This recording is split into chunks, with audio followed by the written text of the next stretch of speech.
No dia 15 de novembro de 1889, tivemos um grande marco na história do Brasil, a Proclamação da República, que influenciou totalmente a formação da identidade do nosso país como nação.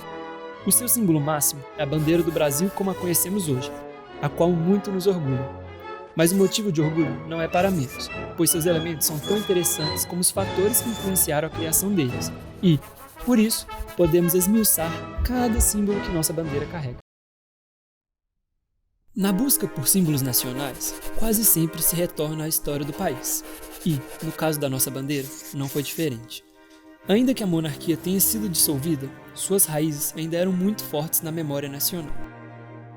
Nesse sentido, na elaboração da bandeira, as cores que remetiam à monarquia brasileira foram buscadas, como o verde, que representava a Casa de Bragança de Pedro I, e o amarelo, marca da Casa de Habsburgo de origem da Imperatriz Maria Leopoldina. Mas outra influência muito forte foi a do movimento positivista, que se caracterizou pela busca pelo conhecimento científico, e um reflexo claro dessa corrente filosófica está nos elementos astronômicos presentes no centro de nossa bandeira. Mas você já se perguntou sobre o porquê temos tantas estrelas na nossa bandeira? E por que elas estão dispostas dessa forma? Muitas bandeiras também detêm de estrelas organizadas em diferentes maneiras, mas nenhuma delas carrega um significado tão complexo como a do Brasil. Em nossa bandeira está representado exatamente o céu no dia da proclamação da República, o mesmo céu presente no exato horário em que grupos militares liderados por Marechal Deodoro da Fonseca se reuniam na Praça da Aclamação, atual Praça da República, na cidade do Rio de Janeiro. Assim, a bandeira do Brasil não carrega apenas um visual bonito, mas nos convida para o exato horário em que Dom Pedro II foi destituído, deixando em seu lugar o que se tornaria a Primeira República Brasileira.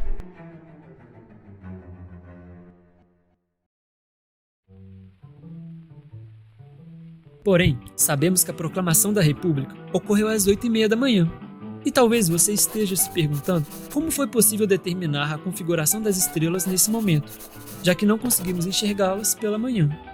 Isso só foi possível quando astrônomos desconsideraram a presença da atmosfera. Mas por que fizeram isso? Qual é o impacto da atmosfera na nossa percepção dos astros? Antes de partirmos para tal explicação, é importante que saiba de alguns conceitos básicos da astronomia. Você já pensou em como localizamos os objetos celestes e entendemos seus movimentos? A astronomia estuda exatamente isso. O céu para a astronomia é como uma grande esfera imaginária que envolve a Terra, a abóbada celeste. E é nessa superfície que localizamos os corpos celestes. Essa noção foi desenvolvida pelos gregos antigos, e apesar de carregar uma ideia geocêntrica, com a Terra no centro da projeção, é utilizada para localizar os astros até hoje. Com o desenvolvimento da astronomia, sabemos que os objetos celestes não estão realmente dentro dessa esfera e que a distância entre esses corpos e a Terra varia muito. Alguns estão astronomicamente perto, como o Sol e a Lua. Outros estão muito distantes, como as estrelas presentes em nossa bandeira.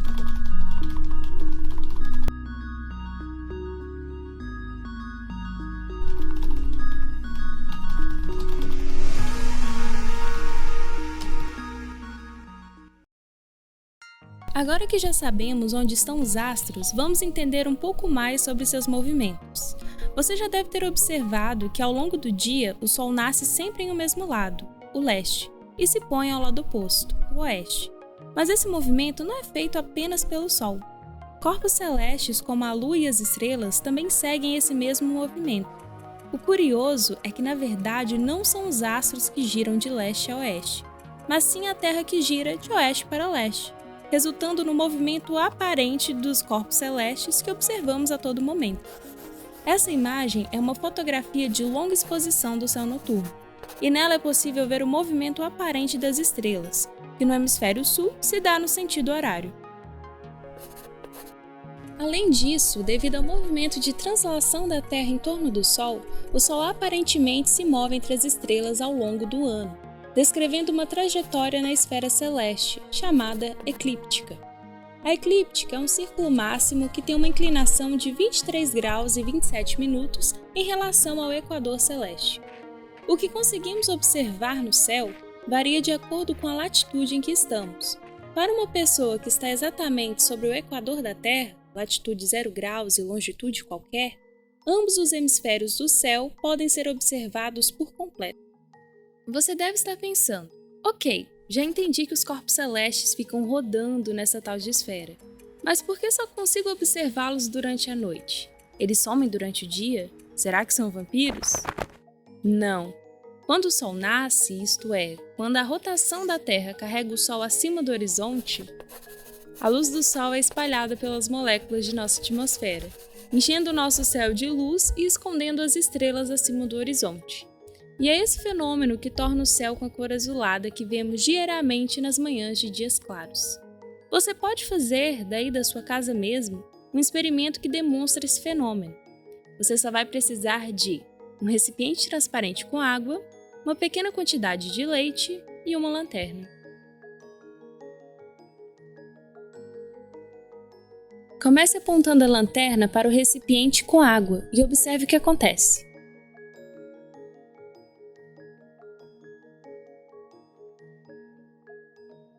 Em seguida, goteje um pouco de leite no recipiente, aponte a lanterna novamente e observe a cor da água ficando mais azulada.